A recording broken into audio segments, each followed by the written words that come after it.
মার্কিন president Donald Trump বারবার বলেছেন ইরানের হাতে কোনো কার্ড নেই, সব কার্ড আর তাস যুক্তরাষ্ট্রের হাতে।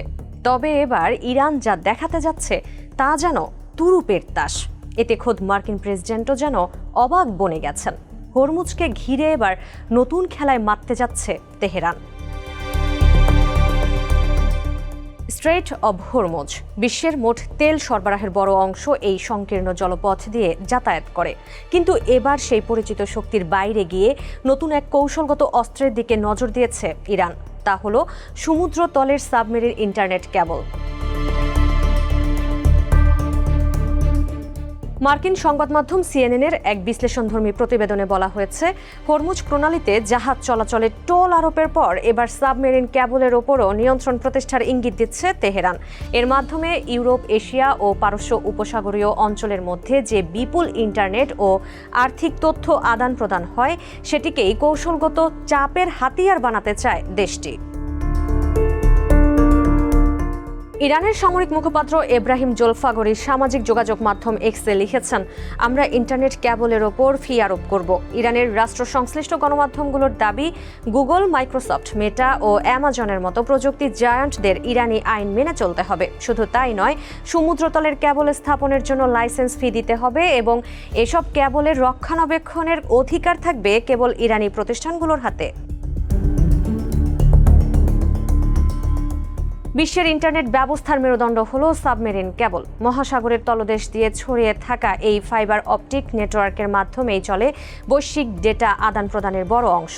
ব্যাংকিং লেনদেন, সামরিক যোগাযোগ, ক্লাউড কম্পিউটিং, কৃত্রিম বুদ্ধিমত্তা, স্ট্রিমিং সেবা সবকিছুই নির্ভরশীল এই অদৃশ্য অবকাঠামোর ওপর। একটি আধুনিক সাবমেরিন কেবলের একক অপটিক্যাল ফাইবারই একসঙ্গে প্রায় 15 কোটি ফোন কল সমপরিমাণ তথ্য পরিবহন করতে পারে। ফলে এসব কেবলে বিঘ্ন ঘটলে শুধু ইন্টারনেট ধীর হয়ে যাবে না, বরং বৈশ্বিক অর্থনীতি, আর্থিক বাজার, জ্বালানি বাণিজ্য এবং সামরিক সমন্বয়ও বড় ধরনের ঝুঁকিতে পড়তে পারে। বিশ্লেষকদের মতে এটি কেবল অর্থ আদায়ের উদ্যোগ নয়, বরং ভূ রাজনৈতিক চাপ তৈরির কৌশল। ব্লুমবার্গ ইকোনমিক্সের মধ্যপ্রাচ্য বিটের প্রধান সাংবাদিক দিনা এসফান্দারি বলেছেন, এর উদ্দেশ্য হলো বৈশ্বিক অর্থনীতির উপর এমন এক বিশাল ব্যয় চাপিয়ে দেয়া যাতে ভবিষ্যতে আর কেউ ইরানকে আক্রমণ করার সাহস না পায়। অর্থাৎ তেহরান বিশ্বকে বোঝাতে চাইছে, হরমুজ শুধু তেলের পথ নয়, ডিজিটাল অর্থনীতিরও এক গুরুত্বপূর্ণ অংশ। এই পথ নিয়ন্ত্রণে থাকলে সামরিক শক্তি ছাড়াও বৈশ্বিক অর্থনীতির উপর চাপ প্রয়োগ করা সম্ভব। মার্কিন প্রেসিডেন্ট ডোনাল্ড ট্রাম্পের চীন সফরের পর যখন যুদ্ধ পুনরায় ছড়িয়ে পড়তে পারে এমন আশঙ্কার মধ্যে ইরান ধারাবাহিকভাবে দেখানোর চেষ্টা করছে যে তাদের হাতে এখনও বহু অপ্রচলিত কৌশল রয়েছে। ফ্যালকন ও গালফ ব্রিজ ইন্টারন্যাশনাল নামের দুটি কেবল ইরানের জলসীমার মধ্য দিয়েই গেছে। এখানেই বাড়ছে উদ্বেগ। ইরানের ইসলামিক রেভলিউশনারি গার্ড ক্রপস বা IRGCর হাতে রয়েছে কমব্যাট ডাইভার, ছোট সাবমেরিন এবং পানির নিচে পরিচালিত ড্রোন। ফলে চাইলে তারা সাবমেরিন অবকাঠামোকে হুমকির মুখে ফেলতে পারে। সংযুক্ত আরব আমিরাত ভিত্তিক হাবচু রিসার্চ সেন্টারের গবেষক মোস্তফা আহমেদ বলেন, সাবমেরিন কেবলের ওপর যে কোনো ধরনের হামলা এক ধরনের ডিজিটাল বিপর্যয় ডেকে আনতে পারে। সিএনএনের প্রতিবেদন বলছে, পারস্য উপসাগরীয় অঞ্চলে কেবল নেটওয়ার্কে বড় ধরনের আঘাত লাগলে প্রথম ধাক্কা খাবে উপসাগরীয় দেশগুলোর ব্যাংকিং ও জ্বালানি খাত। ভারতের মতো দেশও ক্ষতিগ্রস্ত হতে পারে, কারণ বিপুল পরিমাণ আন্তর্জাতিক ডেটা ট্রাফিক এই রুট ব্যবহার করে। এতে ভারতের আউটসোর্সিং শিল্পেও বিলিয়ন বিলিয়ন ডলারের ক্ষতি হতে পারে। ইউরোপ ও এশিয়ার আর্থিক বাজারের মধ্যে রিয়েল টাইম লেনদেন ধীর হয়ে যেতে পারে। এমনকি পূর্ব আফ্রিকার কিছু অঞ্চলে ইন্টারনেট ব্ল্যাক আউটও দেখা দিতে পারে। গবেষণা প্রতিষ্ঠান টেলিজিওগ্রাফির তথ্য অনুযায়ী হরমুজ হয়ে যাওয়া কেবলগুলো বর্তমানে বৈশ্বিক আন্তর্জাতিক ব্যান্ডউইথের 1% কম বহন করে। অর্থাৎ পুরো বিশ্ব ইন্টারনেট হয়তো থেমে যাবে না, কিন্তু আঞ্চলিকভাবে বড় ধরনের বিঘ্ন তৈরি হতে পারে।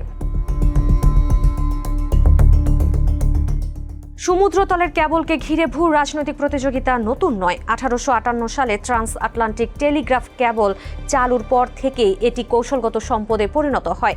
প্রথম বিশ্বযুদ্ধের শুরুতেই ব্রিটেন, জার্মানি গুরুত্বপূর্ণ টেলিগ্রাফ কেবল কেটে দিয়েছিল, যাতে তাদের সামরিক যোগাযোগ ব্যাহত হয়।